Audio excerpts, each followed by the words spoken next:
Yeah, okay. We're good? Okay. I had a mover and seconder to move back into open session, and we are now back in open session at 8:50 PM. Business arising from closed session. That the confidential education session dated January 14th, 2024, respecting community risk assessment be received. Can I get a mover and a seconder for that? Councillor DeRose and Councillor Sentence. All those in favor? Opposed? That is carried. We don't have to do the BIA. We've done that. The motion, that's been done, so we go to the presentation. Okay. Okay, so we'll move on to the presentation on the Fire Master Plan. And Rick Monkman, Emergency Management Group Incorporated, will be presenting about the Fire Master Plan, which we are going to do now after closed session. And I'll open the floor again to you. Thank you, Your Worship, members of council. It's my pleasure to bring forward and present to you your fire master plan for the next 10 years. Considered a living document that should come off the shelf pretty well annually, and the chief evaluate what is working, what isn't working, and make amendments as he feels necessary. So could we have the presentation brought up, please? Yeah, they're going to get it up, and then we'll start.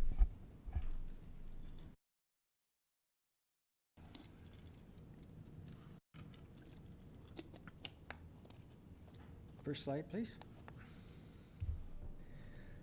So when we're doing a fire master plan, these are the different areas we look at within the fire department itself, and we literally dissect the entire department, and then we put it back together. We see what is working, what isn't working, and where we can see some improvements occur. So we literally have to look at everything within the fire department itself. Next slide, please. So what's the benefits of having a master plan? You're going to have a clear vision for the future, what needs to be implemented. It's going to be a guide giving you options and budgetary estimates for implementation for future budgeting.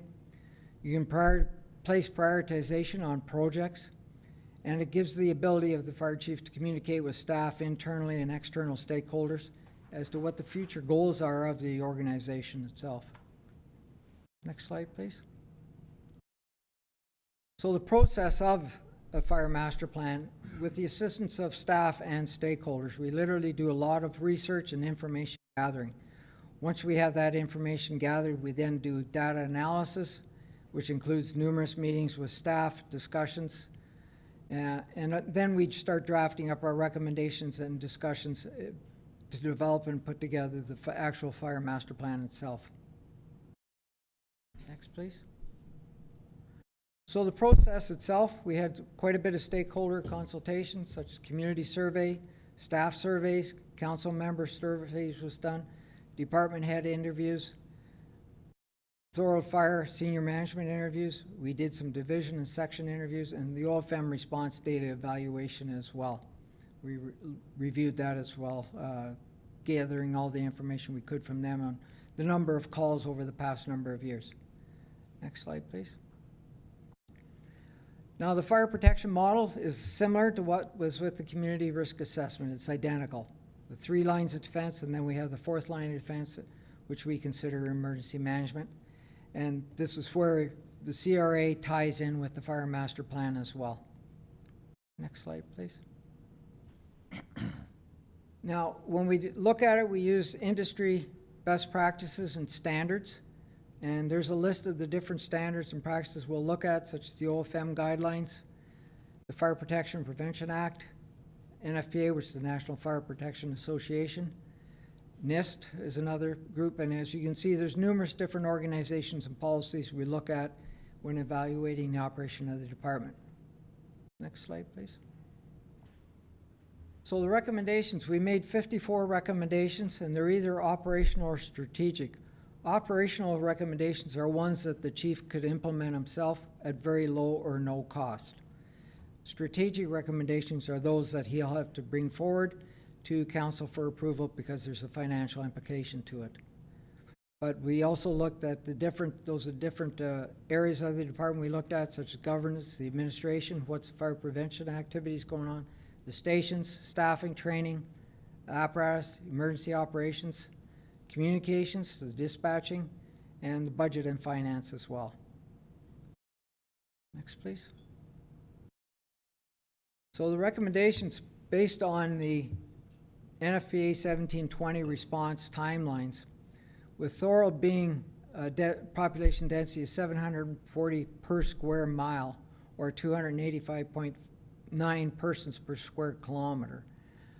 You fall under the suburban heading, which means you want to have an apparatus on 10 firefighters on the scene within 10 minutes, 80% of the time. So when we evaluated your situation, we looked at the fires that occurred. And the fires that occurred over, just bear with me here, between the years 2022 and 2024, there was 34 incidences that occurred that were actual working fires. That means that staff were required to put the fire out. And there were instances where fire occurred, but it didn't need additional help, I'll put it that way. And those were not evaluated. But anyways, of the 33% of the time over the 3 years, you met the 80 percentile of having 10 firefighters on the scene within 10 minutes. Next slide, please. As you're well aware, the city is one of the fastest growing in Canada. It's incredible, your growth. And in 2021, between 21 and 16, you grew by 26%. And as forecast by the planning department, it'll grow up by another 40% by 2031. If I may make comment, there is an error within the fire master plan that uses the wrong data. It's Niagara region data that was included there, which is much lower on the growth scale as compared to the actual city numbers. So it's actually 40% increase than what is in the document itself. Next slide, please. So the recommendations in regards to the administration, develop a community risk reduction plan as part of the CRA and the fire master plan working together. Hire an additional full-time administrative assistant. Department digitalize all the old employee records into the record management system. Review current standard operating guidelines and develop new ones. And the asset management program to include enhanced documentation within the new computer program you have under Fire Pro. It's a computer company. Program under the record management system. It could be used more frequently and more enhanced than what it presently is, but that will come in time as information is inputted into it. Next slide, please. Regarding fire prevention public education, you're not meeting FUS or NFPA frequency of inspections, so we're recommending that you develop a hybrid frequency as to what you can achieve, as noted in the CRA. Promote and consider mandating residential sprinklers. We've spoken of that. I will comment that there have been municipalities that have mandated them as part of a subdivision agreement. And the reason being they did that was because there was a number of issues going on, such as the distance from a fire station, lack of access to the area, the high cost of the property as well. But there have been some municipalities that have mandated it as part of a subdivision agreement. We're recommending enhanced use of social media platforms to promote fire safety. Hire an additional fire prevention officer / public fire life safety educator. It's a twofold position. But also train suppression staff in NFPA 1031, which is fire prevention, to the level 1 of accreditation, and what that allows them to do is inspections without moving into the level 2, which is part 2 when you're into charges and that sort of thing. But they could do a basic inspection of non-complex occupancies, such as main streets, small businesses, that sort of thing. They could help immensely with the actual inspections. Next slide, please. Regarding training, building a training facility for Class A and Class B fires using sea containers. That's becoming quite common now and very economic in building themselves. There's a need for enhanced training with the mutual aid partners for the Niagara region. The department continued the direction of online training through the record management system, with captains and district chiefs having access to the program, so they'll need for training for them to how to use the program. But also develop a career path for the firefighters and officers, such as a succession plan. So if a firefighter wants to move up to an officer's rank, they should know in advance what training they should look at or what NFPA standards they should ask to enroll in and complete for a career path. Some of them may want to do it as part of moving into a full-time position within the department as well. So that could be part of the succession plan. Next slide, please. So regarding suppression, we recommended implementing a departmental attendance support program. Track the response times from the time of dispatch to arrival time per NFPA 1720. Hire additional full-time firefighters to ensure adequate coverage during the daytime and evenings and weekends when paid on call are less available. Fire chiefs to continue and maintain targeted volunteer firefighter recruitment campaigns that incorporates a community-based approach. Enhancements to the cancer prevention program, including the completion of a firefighter's cancer prevention checklist. And then the establishment of a pre-incident plan program under NFPA 1620. And what a pre-incident plan is literally a document that's a map, a footprint of a building showing the entrances, the services such as where the hydro panels are, where the gas shutoffs are, where the exits are, where high risks are such as flammable chemicals, that sort of thing. And it's in a footprint that the incident commander can use to assign his crews to go and fight the fire. But we believe that that could be done hand in hand with fire prevention, and on-duty crews could also be doing that. But it would require possibly purchasing a computer program, which are not that expensive, that'll help develop the plans themselves. But they would be definitely a great aid to the incident commander at any working fire. Next slide, please. Regarding facilities and apparatus and equipment, we recommended permanently closing Station 3 and relocating Station 2. Apparatus be purchased after a 15-year schedule based on FUS and NFPA 1910. And then if it's replaced after 15 years, it could remain in service as a spare apparatus for another 5. After 20 years, the municipality would not get any credit under fire underwriter survey, which means it could affect the insurance rates, or grading, I should say, for the community itself. And if your insurance grading is poor, that means higher insurance costs. So there's a number of things that the fire department and the community can do to enhance its level of through FUS. The ancillary equipment be entered in the asset management program that identifies life cycle replacement. What that does, by doing so, it aids in the planning for budgetary purposes. If the chief knows that within the next couple of years he has to replace X number of pieces of equipment, he can budget accordingly. All fire hydrants in the community need to be inspected, identified, and flow tested per NFPA 291, but also the Ontario Fire Code Section 6 mandates that the municipality is responsible to identify and test the hydrants appropriately. So that is a requirement as well. Next slide, please. Under emergency management and automatic aid, mutual aid agreements, we recommended the incorporation of the incident management principle within the emergency management program. Include a full cost recovery in hazmat incidents, as I spoke earlier in the CRA. Increase budgets by 20% for the replacement of apparatus and ancillary equipment. Develop revenue streams for multiple alarms, false alarms at the same location. And develop a revenue stream for short-term accommodations, B&Bs, and long-term rentals, licensing and inspections, as I've mentioned previously. Next slide, please. We also recommended that the department have a fire underwriter survey completed and look at the positive impact it could have on insurance rates by doing one. The department is headed in the right direction. It has a lot of great equipment and good stations. That could improve your rating, which helps keep the insurance costs down or the rates to the taxpayers.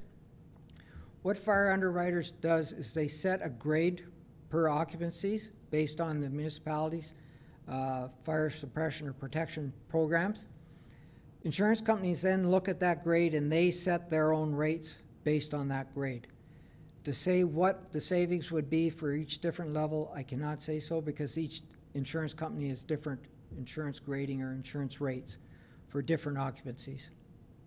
And then the final part to make it all work together is the fire chief gain access to FUS's municipal fire portal, and where he can frequently do upgrades to it, such as new apparatus, new stations, increase in staffing, and that sort of thing, could be added to the portal, and then FUS would examine that and possibly adjust the grading of the occupancies accordingly. Next one, please. So as mentioned previously, the staff of the department was great help in developing your fire master plan. There's a lot of recommendations there. Lots of reading for you to go through. I understand that. The chief will be available to help answer any questions going forward, and I'm sure he'll be bringing forward his plan itself. So I'm available for now for any questions. Thank you, Rick, for the presentation, and we're going to open the floor to questions for Rick. The one thing I can say is we do have a program for residential licensing and inspections, and we're working now to expand that to short-term rentals, and so that's one area we're very diligent. So That's great to hear, Your Worship. I'll open the floor for any questions for Rick before I put the report on the floor. Are there any questions? And you know that this is a detailed report, and this is an overview of that detailed report. So Yes. I don't see any questions, Rick, so I'm going to thank you, but you're available when I put the report on, you and the chief, if there's any questions. Okay. So can I get a mover and a seconder to put the community risk assessment and fire master plan on the floor? Councillor D'Angelo and Councillor Decker. And that will be up there. And the floor is open, and Rick and Fire Chief Terry Dixon are available as well to answer any questions. Are there any questions regarding that report? Go ahead, Councillor Long. Yes, Mr. Mayor, I just want to know if this will be on the city's website. Good question. And will this document be a public document? Yes, the fire master plan is a public document. We can have it on the website for sure. Thank you. Thank you. Anyone else? Okay. Seeing none, all those in favor? Opposed? That is carried. Rick, I want to thank you for being here today, and Guy, it's nice to see you again. I seen you in person when you were doing interviews. It's nice to see you here as well today. So thank you very much. Okay. I did that vote, right? The vote's done? Yes. Okay. So now we're moving on to bylaws. Okay. So that's been passed. Now we move on to bylaws. Can I get a mover and a seconder for Bill 1, 2025 through 4, 2025? I've got Councillor Longo and Councillor O'Hare. All those in favor? Opposed? That is carried.